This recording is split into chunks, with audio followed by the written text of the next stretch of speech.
Elko, Nevada, gold rush town, saloons, casinos, even brothels. 4 of them right in the middle of town. Good business citizens, too, according to police.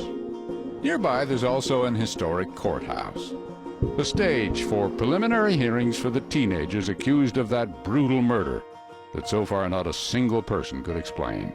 Least of all, Mickey Costanzo's mother, Celia. Before the hearing, she studied every grisly photo and braced herself for what was coming. I had to know exactly what happened to my daughter. Everything. No matter how bad? Everything. Every autopsy photo that was taken of my daughter, I saw. I saw it all because I did not want to go into a courtroom and see my daughter like that for the very first time.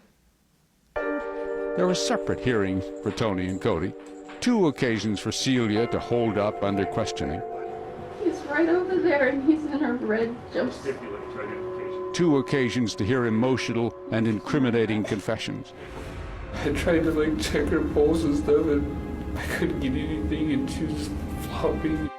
Cody, no surprise, was bound over for trial, at which everyone knew he could face the death penalty.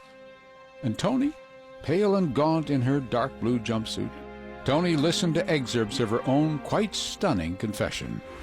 After that, she wasn't really breathing or anything. And so we kind of just stood there, we're crying because we didn't know what we had just done. It was brutal. It was painful. It was long. It was torturous. And those 2 could not ever get away with it. They could not walk away free. But people couldn't help but notice that the 2 kids told very different stories. Remember, Cody said he was alone, while Tony insisted she was with him and they murdered Mickey together. Tony's parents simply couldn't believe, despite her confession, that their sweet, diminutive daughter was capable of so monstrous an act. Can you imagine her doing those things? Striking her with a shovel, perhaps helping with a knife. I don't believe that she had anything to do with the knife. There were no fingerprints, no DNA, anything to indicate that she had. The striking her with the shovel anything. was an order from Cody. An order from Cody. That was the answer to the question, said the Frattos, and behind it a terrible secret. Over the years, said the Frattos, Cody had given Tony lots of orders. He was extremely possessive, physically intimidating, more than a foot taller than little Tony, was often angry and abusive. He would yell at her, he would be pushing her around, he would be restraining her, throwing her down. In fact, just 2 months before Mickey's murder, the school surveillance camera caught an agitated Cody appearing to get rough with Tony right here at her locker.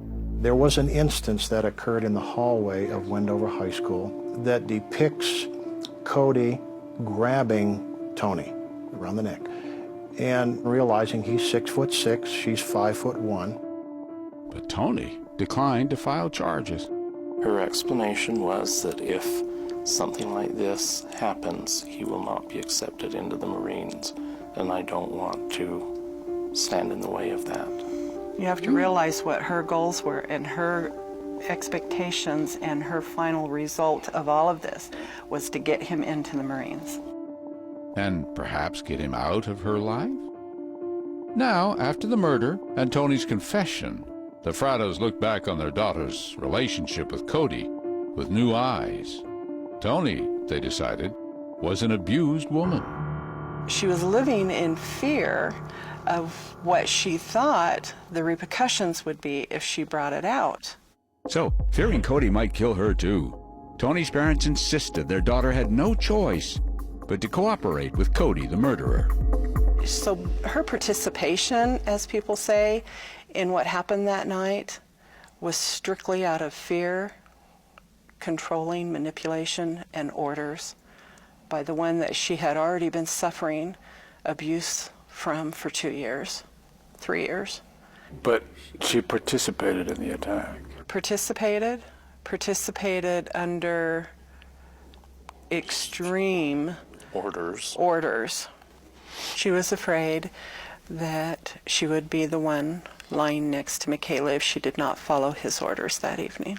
To which Cody's attorney, John Olson, responded, Baloney. Why do you say that? Baloney. There's nothing in their relationship ever that would indicate that she was ever abused by Cody.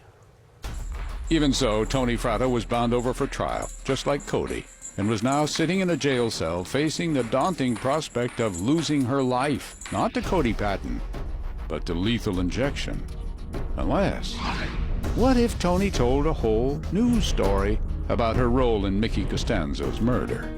A story that just might eventually set her free.